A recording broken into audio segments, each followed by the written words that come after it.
بمعنى ايه صفر السهم السعري؟ صفر السهم السعري اول حاجه لازم اشوف مشروع يكون لسه مطروح في حاجه مميزه لسه ما زادتش شرايحها السعريه. طبعا اي مشروع هنا عشان لما نطرحه حتى لما بنفتح مقله لب نعمل خصومات في الاول فبننزل بسعر قليل عشان نجذب الزباين. كذلك الامر المشروعات تنزل في الاول بصفر السهم السعري، بعد كده بتنزل الشرائح التسويقيه يبدا يزيد السعر واحده واحده.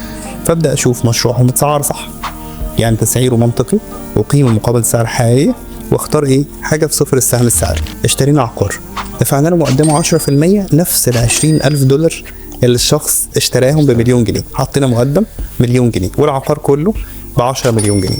خلال ال6 شهور دول انا دفعت 5% اقساط، يعني دفعت كام؟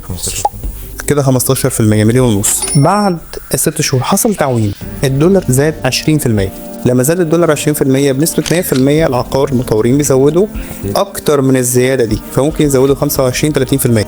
فوحدتي اللي أنا اشتريتها ب10 مليون جنيه دفعت لها 15% خلال 6 شهور، هيزودوا 20% على 15% ولا هيزودوا 20% على العقار بالكامل اللي هو 10 مليون؟ على العقار بكام؟ صحيح، يبقى ال 10 مليون بقى العقار اللي ب 10 مليون بقى بكام؟